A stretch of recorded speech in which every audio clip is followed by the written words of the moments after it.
Hey everybody, Rob Booker here, and we're going to do a week preview on a week that is packed with news and packed with all kinds of crazy stuff going on. This video is sponsored by IGUS. IGUS is a leading Forex dealer. Okay, the US dollar's on my mind today. Of course, for a lot of people, the US stock market's on everyone's minds with impeachment and a virus spreading from China and all kinds of other things going on. The stock market's been at the forefront of the news, but the dollar has the potential to move a ton this week. And so I want to look at the dollar and I want to translate some of what we've been seeing play out in the markets into the actual currency market. So we've got the Bank of England coming up later this week. I don't think there are any big surprises in store for us with the Bank of England. I have been bearish the British pound for a while, but there's a case to be made for bullish and bearish. And of course, past performance is not necessarily indicative of future results, and all trading involves a substantial risk of loss. And I think I'm going to back away from the British pound this week, the British pound this week, just to let that Bank of England stuff settle down. However, the Fed decision this week, well, that might lead to some crazy movements, and I want to take a look at that first. So this is something we don't look at very often together, but it is one of my very favorite currency pairs, and it's the US dollar Mexican peso. And if you look at this, we've got a shoulder, a head, and a shoulder. We've got a potential head and shoulders pattern that has emerged. And then what I like to call is, like the smaller right shoulder that appeared. And if you draw a neckline across all of this, we broke the neckline and the dollar started to drop below that neckline. Now, today we're heading back up a bit. We may retest that neckline.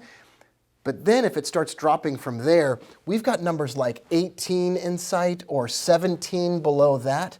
If we can break, let's say, 1850 on the US dollar Mexican peso, that puts a move in play that I think easily could bring us all the way down to 17, which is 1,500 pips lower. Okay, so that's the US dollar Mexican peso. There's a bullish case to be made as well. We always want to play both sides of that, or at least be ready to admit if that bearish side of the story is wrong.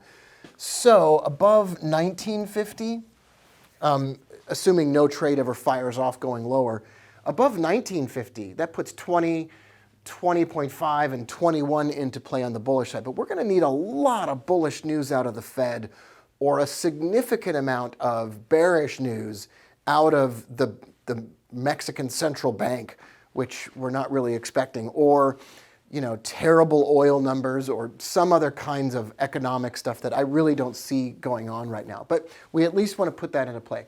The really big one, I think, for us to look at is the dollar yen. So with a virus spreading, with impeachment news at the forefront, the yen got stronger. And it didn't get a lot stronger, but usually the yen's the canary in the coal mine. You can see with the yen, if the yen starts to strengthen, so if the dollar yen is going down as a currency pair, that means the yen is strengthening and the dollar is weakening. It seems to suggest that there's more to come. So if the stock market drops, but the yen doesn't really move, then we don't really believe much in that stock market drop. But the stock market dropped and the yen started to move. This has convinced me that we want to be ready for, we don't have to have, but we want to be ready at least for a move significantly lower. So if we continue to drop, and I'll say if we drop below, let's say, 107, you probably can't see that. If we can drop below 107.20, let's say, that puts 106 in play, that puts 105 in play, and that puts 104 in play. The interesting thing about market crashes, the short, sweet, the big ones, the small ones, whatever they are, they play out pretty quickly once they get going in the Japanese yen. So if we break that 107.20 number, we could see 106, 105 within 48 hours, within 72 hours of that break. That's the bearish case for the dollar yen. It's really dependent on the yen getting more bullish if the market starts to crash, quote unquote. Lots of money is borrowed from Japan where there are very low interest rates. So money's borrowed in Japan and then it's deployed elsewhere around the world to buy assets like real estate, stocks, Apple, Amazon, and whatnot. But when the market starts to crash, traders will sell those assets they bought and they'll pay back their loans in Japanese yen. And so that's what strengthens the yen. So that's the dynamic that potentially goes into play. In deep and prolonged bearish markets, like in the financial crisis, the yen had a prolonged slide, thousands and thousands of pips lower. That's not exactly what we're talking about here. We're not really looking at a market that could crash for months and months or years in length. We're just looking right now at maybe a sudden reaction to a virus that's spreading out of China that will probably be contained within a short period of time. So that's the bearish case. But what we also want to do is we at least want to have in mind the bullish case. We want to look at both sides. And I think you have to look at 110 as a perfectly beautiful round number.